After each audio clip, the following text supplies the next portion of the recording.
Fala pessoal, mais um vídeo no canal Mangakas que destruiu suas carreiras, ou quase, do canal Vício Nerd.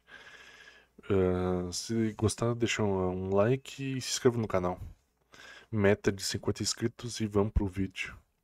Mangakais, gênios malucos com mentes ultra criativas que dão vidas aos mangás e animes que você tanto ama ou odeia. Com tanta criatividade assim, eles não teriam tempo para cometerem crimes e bizarrices por aí, não é? Não é? Não. Na verdade, muitos deles se meteram em coisas bem erradinhas em suas horas vagas. E hoje eu vou te Samurai X. contar os casos mais absurdos em que esses mestres das artes de olhos puxados já se enfiaram. Se gostar, deixa o like e bora! Você já ouviu falar de Rurouni Kenshin? Não. Mais conhecido por aqui como Se eu não me engano, ele é o mangaka mais... que conseguiu destruir a própria carreira. Ele, se eu não me engano, foi até acobertado durante alguns anos pela Shonen Jump, se eu não me engano, dos crimes que ele tinha cometido. o Samurai X. A obra acompanha a jornada de Kenshin Imura, um ex-assassino temido no passado como Batusai, o retalhador, que decidiu largar a vida de matância para virar um espadachim pacífico, jurando nunca mais tirar a vida de ninguém. Só que, como todo bom protagonista de shonen, o universo não ajuda. A cada esquina aparece alguém testando a promessa quase impossível dele. O mangá foi um sucesso absurdo, ganhou anime, filmes e live actions, tudo caminhando lindo. Se eu não me engano, um dos melhores live action é da, acho que é trilogia, se eu não me engano, Samurai X. Exatamente. Mas aí, após o lançamento de 3 filmes em live actions da franquia, veio uma bomba daquelas que derruba qualquer aleijado da cadeira. O autor Nobuhiro Watsuki foi pego com DVDs contendo conteúdo ilegal, onde adolescentes apareciam explicitamente cometendo certos atos, né? Sem ter pra onde correr, o autor confessou para as autoridades que o material era seu. Resultado: Samurai X foi congelado até o caso ser resolvido. A editora Shueisha suspendeu as publicações no Japão e nos Estados Unidos aconteceu a mesma coisa. Mas adivinha? A grana, meu filho. A grana no mundo dos negócios fala mais alto. Depois de pagar uma fiança de 200 mil ienes, o que dá uns 10 mil reais, Watsuki foi solto. E alguns meses depois, Samurai X já estava de volta como se nada tivesse acontecido. E não parou por aí. A obra ainda ganhou 5 filmes nos cinemas japoneses e até um remake de anime recentemente, em um novo estúdio. Ou seja, o cara tá money. Quando o Samurai X fez aniversário de 30 anos, vários autores renomados fizeram homenagens públicas Ele vai falar sobre o desenho que o Araki fez.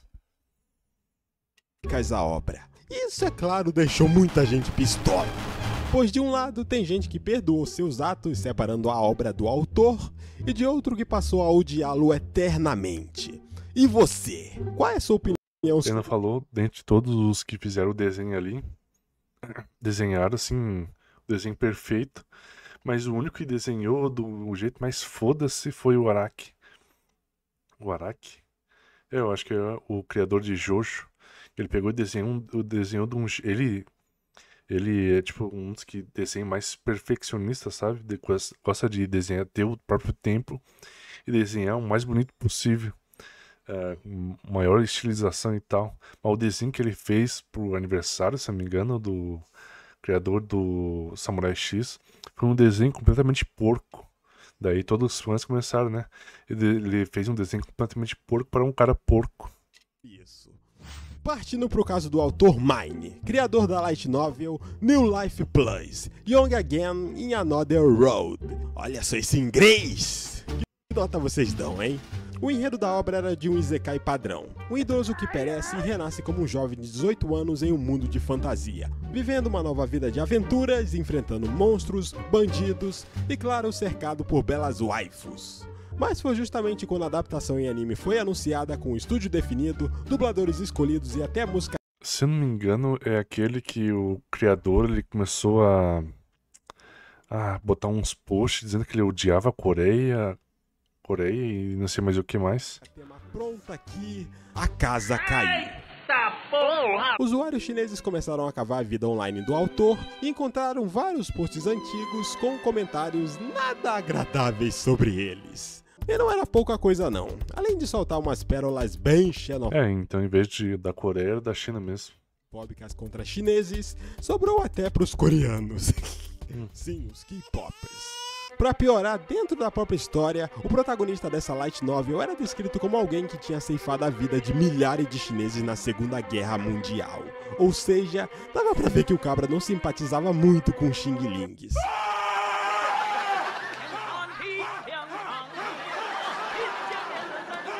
E a coisa fica ainda mais apimentada quando a gente lembra das coisas que o Japão fez com a China naquela época. O autor tentou se desculpar, apagou os posts, disse que iria mudar, mas... Já era. Os dubladores principais do anime se demitiram, o estúdio Seven Arcs Pictures cancelou a produção do anime, a Kadokawa suspendeu a publicação da light novel e as vendas despencaram. Em resumo, a maior chance da vida dele virou pó. Afinal, os japoneses com certeza se sensibilizaram com os chineses e repudiaram esse comportamento preconceituoso, né?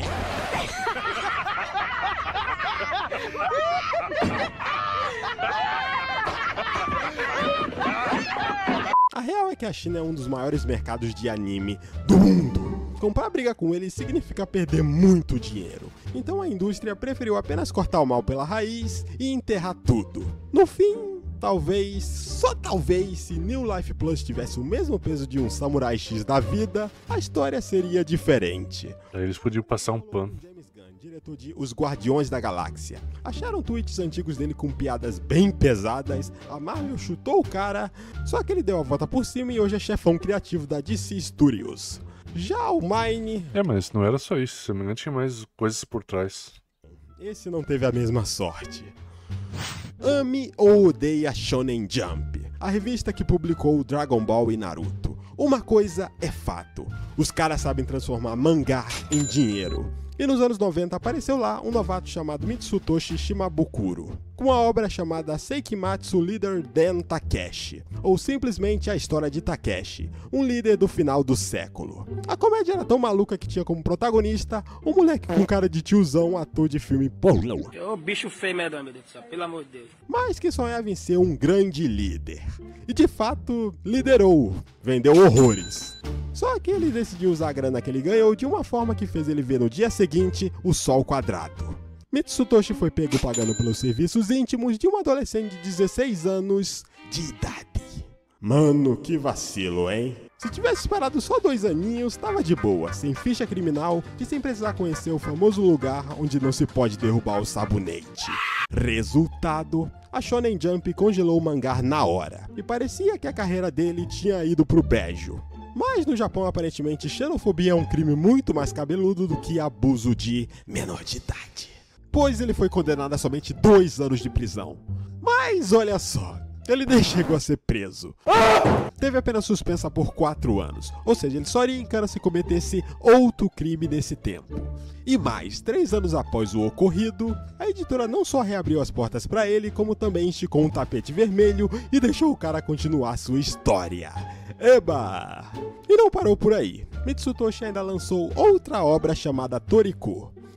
Esse anime eu só assisti quando na época passava, se eu não me engano, era no One Piece que eu assistia. E tinha alguns episódios especiais, eu acho que era 1 ou 2, que daí juntava One Piece, Dragon Ball, Naruto e esse daí. Sobre caçadores de ingredientes raros em um mundo de comida é um tipo de item lendário. E adivinha?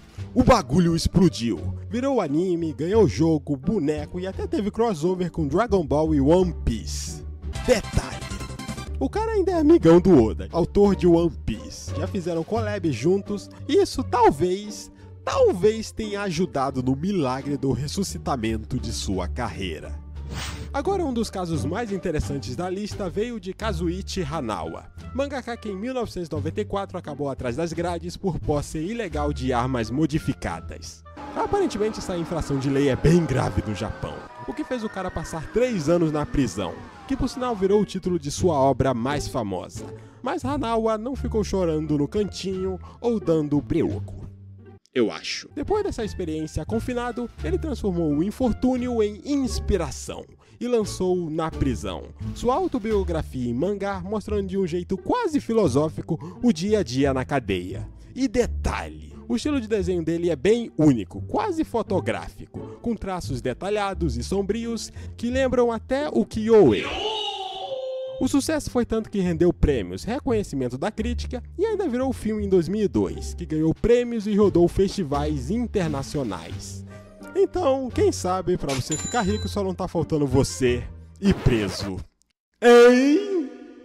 Diferente do autor de Na Prisão, Jun Young Seo, autor de Windbreaker, e aqui eu tenho que fazer um parêntese gigante para não ter confusão, pois existem duas obras com o nome de Windbreaker. Um é um mangá japonês sobre gangues, e não é esse que eu vou falar aqui, e o outro é um manhwa coreano sobre ciclismo, que esse sim é o que eu vou falar. Como eu ia dizendo, o autor desse manhwa carecia de algo crucial para um mangaka. Imaginação. Ele tinha zero. Isso porque ele foi acusado de plagiar diversas obras, até mesmo as mais famosas, como Tokyo Ghoul. Mas isso aqui também, meu amigo, você pediu para ser pego no pulo, hein? Fazendo tracing de vários painéis famosos. E bom, a desculpa que ele deu foi que os prazos exigidos pela editora eram curtos demais e que mal dava tempo para respirar, quanto mais criar algo original. Poxa, se tava precisando de referência, era só pegar uma imagem aleatória no Google, né?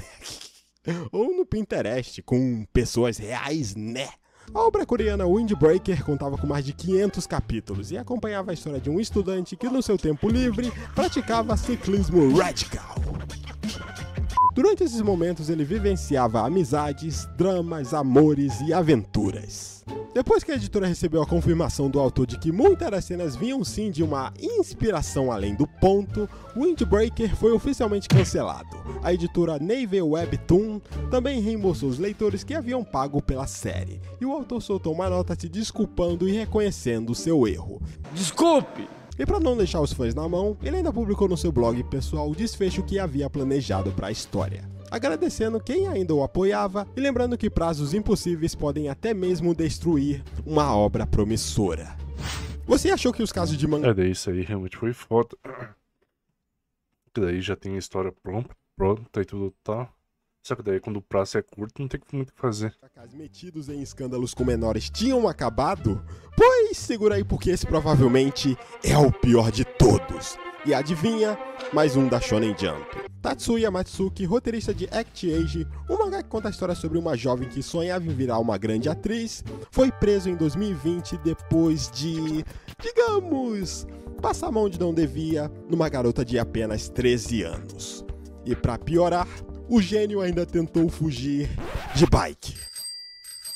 Sério, quem ele pensava que era? O CJ do GTA? O fato é que essa proeza foi gravada por câmeras de segurança e ele acabou sendo identificado. O que pra piorar ainda juntou com outras denúncias do mesmo grau que já haviam feito contra ele.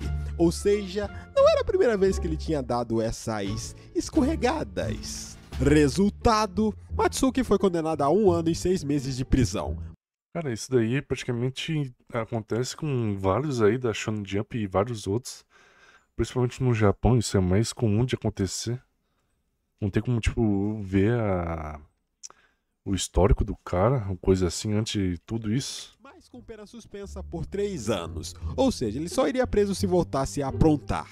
A Shonen Jump dessa vez não pegou leve com ele. O mangá que estava bombando e praticamente tinha um anime garantido no futuro, foi cancelado na hora. Todos os países pararam de publicar Act Age imediatamente. Até uma adaptação para teatro que já estava em andamento acabou sendo engavetada. A editora até pediu desculpas ao público e mostrou solidariedade à ilustradora da obra. Mas tem várias vezes também que pegam e simplesmente acobertam e tal. Porque com certeza, isso aí é o que foi mostrado, mas tem outros aí que eles passam pano. Porque, tipo, tá dando um sucesso ali baixo, mas aí começa a ir um pico alto aí de coisa, de venda e tal, eles passam um pano. Que acabou pagando o pato sem ter culpa. Porque com certeza a Shonen Jump deve ter um dos os melhores advogados lá do Japão. Nenhuma. Só porque o parceiro de trabalho decidiu andar de bike nas ruas do Japão com sua mão boba. Quero ver, outra vez, seus olhinhos de noite serena. Para dar fim aos casos de mangakais e seus gostos ilegais, temos Kenya Suzuki, autor que publicava há anos a sua obra Oshiete Gaoko-chan. A história mostrava o cotidiano de um trio de amigas e seus estilos de vida completamente diferentes uma das outras. E por isso mesmo, tem uma amizade improvável. Rendeu um sucesso tão bom a ponto de virar um anime. Pois bem, em 2021, depois de 7 anos publicando a obra, Suzuki, aos 40 anos, foi preso no Japão. O motivo? A polícia japonesa encontrou no escritório dele 6 coleções de origem alemã com materiais envolvendo crianças. E como se não bastasse, em casa ele tinha um verdadeiro pacotão com mais de 46 publicações. Nossa! E o cara ainda teve a cara de pau de confessar que queria comprar mais desse tipo de material desesperadamente, afirmando que não podia adquirir isso no Japão. Kenya Suzuki pegou 1 ano e 2 meses de prisão, também suspensos por 3 anos. Mesmo sem ir atrás das grades, sua carreira foi pro ralo. Gaoko-chan foi suspenso indefinitivamente e desapareceu das plataformas oficiais. Pra nossa sanidade O mental, certo é aumentar bastante a pena da cadeia pra esses daí. nosso amigo Mamari Touno, autor da light novel Log Horizon, felizmente não cometeu nenhum crime envolvendo menores. Na verdade, o que ele fez foi algo que eu aposto que você e eu faríamos se pudéssemos: sonegar imposto. Meu herói não usa capa, ele fuma maconha! Em 2015, com o sucesso de suas obras, Mamari faturou milhões de ienes, mas deixou de pagar uns 30 milhões que deveriam ir para o governo. Para completar, a empresa dele também devia mais de 7 milhões. Resultado, foi acusado de sonegação fiscal e condenado a 10 meses de prisão. Porém, devido ao seu bom comportamento, ele conseguiu a proeza de escapar de ir para trás das grades, pegando apenas uma prisão domiciliar marota. E o melhor, Log Horizon, que é basicamente um Sword Art Online, em que os personagens ficam presos dentro de um MMORPG, não sofreu grandes problemas por causa dessa treta. Já o caso de Yuji Sua foi o que mais teve dores de cabeça na justiça. E não porque ele cometeu algum crime na vida real ou algo do tipo, mas sim por causa do conteúdo de sua obra. E que obra é essa? Bom, é basicamente O mangá em questão se chamava Mishitsu e contava a história de uma garota de programa que sofria nas mãos de um cliente extremamente abusivo. A trama mostrava ele fazendo umas brincadeiras da pesada com ela. Se é que você me entende. Mas no fim, a personagem dizia que no fundo sentia um prazer naquilo tudo. Zé da manga! O mangá estava rolando de boa nas livrarias desde 2002, até que um belo dia amaldiçoado, um pai encontrou um volume no quarto do seu filho adolescente. O que ele leu ali o deixou tão chocado, tão perplexo, que ele decidiu abrir uma denúncia contra o próprio autor na justiça. Na época, a repercussão foi das grandes na indústria de mangás adultos. O veredito, bom, foi que as cenas eram consideradas violentas demais e mostravam atos forçados na marra de forma imoral e com pouca censura, e por isso foram classificados como ilegais. Pra quem não sabe, no Japão não existe nenhuma lei proibindo lançar mas eles são obrigados a ter uma censura. Sim, aquelas tarjinhas ou mosaico nas partezinhas. E a obra dele? Bom, até tinha um nível de censura. Mas era o mesmo que nada. Aquelas imagens nunca sairão da minha cabeça. Ele até tentou recorrer, dizendo que existem outros mangás explícitos no Japão. Só que o tribunal rejeitou o argumento, pois o problema não era só o tema, mas a forma como ele desenhava. Era tudo muito gráfico, as expressões exageradas, partes super detalhadas, tudo para chocar e prender o leitor. No fim, Yuji e a editora escaparam da prisão pagando uma multa de 1,5 milhão de ienes. Mas suas obras sumiram das prateleiras, e a carreira do mano foi pro saco. E bom, eu diria que essa obra teve a infeliz sorte de virar bode expiatório de uma ala mais conservadora do Japão, por estar nas lojas e ser de fácil acesso. Já que existiu uma caralhada de obras da mesma natureza no mercado e nenhuma delas deu esse BO. Hoje, Graças à internet e um upgrade nas leis, esse tipo de conteúdo circula sem depender das lojas físicas, ganhando mais liberdade. Coitada, nasceu na época errada. É isso, valeu e até o próximo vídeo. Ele também devia mostrar as tretas dos dubladores, principalmente os dubladores japoneses, né? Uma delas que ultimamente eu vi foi aquela do dublador do Ace. Ace não, do Sabo. Era do Sabo, Sabo de One Piece e de alguns outros, se não me engano. Que é uma treta polêmica bem pesada que aconteceu. Bom, esse foi o vídeo. Obrigado que gostou. Até a próxima.